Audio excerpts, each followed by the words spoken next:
डर सबको लगता है, छुपाने की सबको आदत है। आओ चले हॉरर की दुनिया में।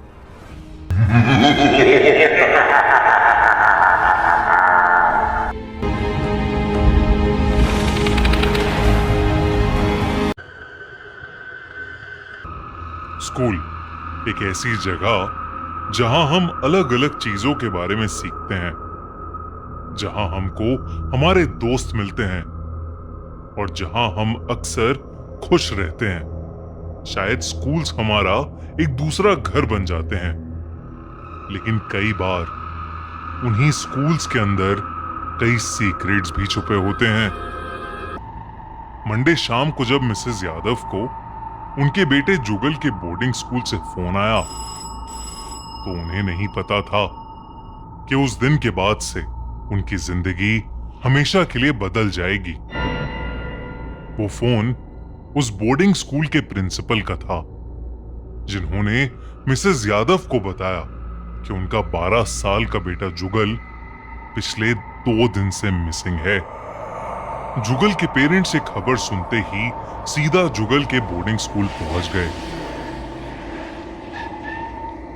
स्कूल प्रिंसिपल ने उन्हें बताया कि फ्राइडे रात को जुगल स्कूल की बाउंड्री वॉल जंप करके बाहर फॉरेस्ट एरिया में चला गया था और वो तब से मिसिंग है।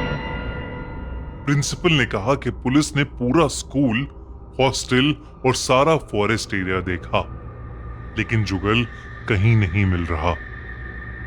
ये सुनकर जुगल के माँ बाप रोते हुए प्रिंसिपल ऑफिस से बाहर आए और तब स्कूल के गार्ड ने उन्हें कुछ ऐसा बताया जिससे उनके होश उड़ गए। उसने कहा कि जिस इलाके में वो बोर्डिंग स्कूल बना है, पहले वहां एक शमशान घाट था और अब माना जाता है कि वो इलाका हॉन्टेड है और अब वहां कई आत्माएं भटकती हैं। उस गार्ड ने कहा कि हो ना हो जुगल को उसी में से एक आत्मा ने अपना शिकार बना लिया है। उसके मॉम डैड को उस गार्ड की बात पर बिल्कुल भी यकीन नहीं हुआ।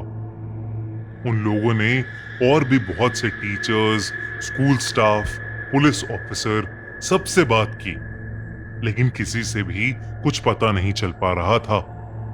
उस रात जुगल के मॉम डैड उसके बॉयज हॉस्टल के रूम में ही रुक गए। मिसेस यादव बाहर निकलकर 1-2 लड़कों से जुगल के बारे में पूछने लगी और तब उन्हें एक लड़के ने बताया कि जुगल हमेशा अकेला अकेला ही रहता था।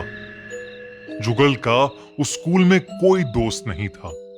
उसने ये भी बताया कि उसने कई बार जुगल को खुद से ही बातें करते देखा था। ये सुनकर मिसेस यादव को खुद पर शर्मिंदगी महसूस हुई, क्योंकि वो और मिस्टर यादव दोनों ही हमेशा बहुत बिजी रहते थे और अपने बेटे के लिए उनके पास कभी टाइम ही नहीं था। उन्हें कभी पता ही नहीं चल पाया कि वो कितना अकेला है। यही सोचते सोचते मिसेस यादव की आंख लग गई, लेकिन कुछ ही देर बाद मिसेस यादव की आंख खुली तो उन्हें ऐसा महसूस हुआ कि जैसे कोई काली परछाई उनके बेड के पास खड़ी उन्हें देख रही है। उस परछाई की लाल आंखें थीं, जो बस मिसेस यादव को ही घूरे जा रही थीं। वो परछाई उनकी तरफ आगे बढ़ी और अचानक मिसेस यादव की चीख निकल गई। उस चीख से उनके हस्बैंड उठ गए और उन्होंने कमरे की लाइट जला दी। जैसे ही कमरे की लाइट जली, वो परछाई कहीं गायब हो गई। अब उस रूम में मिस्टर और मिसेस यादव के अलावा और कोई नहीं था। मिस्टर यादव ने अपनी पत्नी को शांत किया, लेकिन मिसेस यादव को यकीन था कि उन्होंने किसी को तो वहां पर देखा है। मिसेस यादव ने फिर से सोने की कोशिश की, लेकिन उन्हें नींद ही नहीं आ रही थी। उन्हें अब डर लगने लगा था कि कहीं उस स्कूल में वाकई कोई आत्मा तो नहीं भटक रही, जिसने उनसे उनके जुगल को छीन लिया। तभी उन्हें ऐसा लगा कि जैसे उस रूम में रखी अलमारी अपने आप खुल गई हो।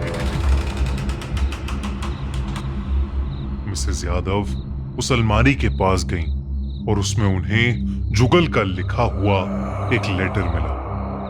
मिसेस यादव रूम में रखी स्टडी टेबल पर उस लेटर को पढ़ने लगी। वो लेटर एक कंप्लेंट लेटर था जिसे जुगल ने स्कूल प्रिंसिपल को एड्रेस किया हुआ था।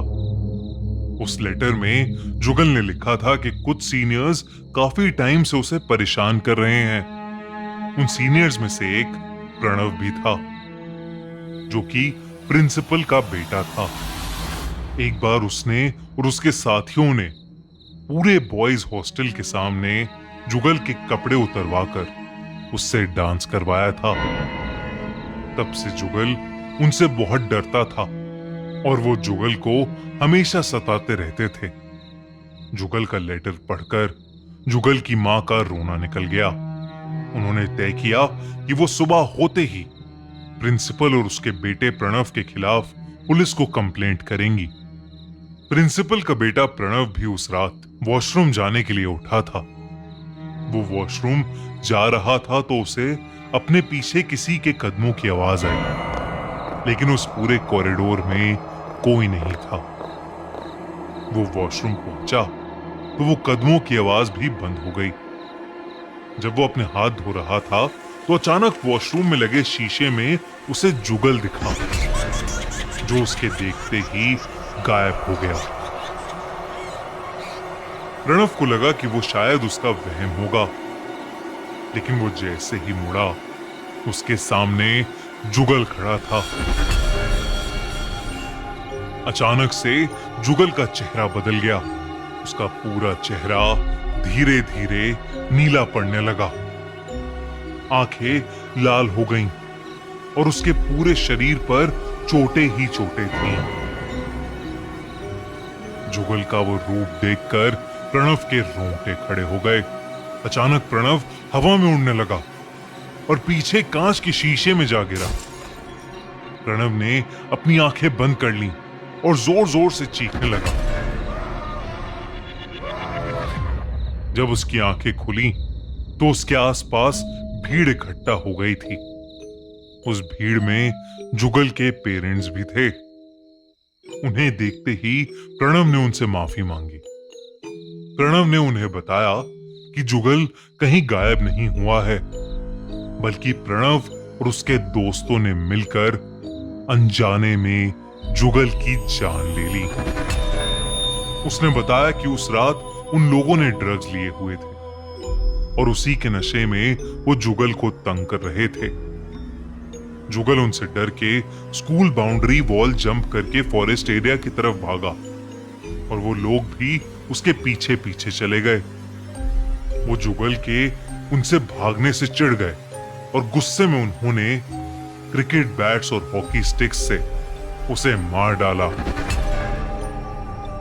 स्कूल प्रिंसिपल ने भी अपने बेटे प्रणव को बचाने के लिए जुगल की लाश को स्कूल की पुरानी कॉम्पोजिट पिट में दफना दिया और जुगल को मिसिंग करार दे दिया। प्रणव के कन्फेशन के बाद उसको, उसके दोस्तों और स्कूल के प्रिंसिपल को पॉस्को एक्ट के तहत अरेस्ट कर लिया गया।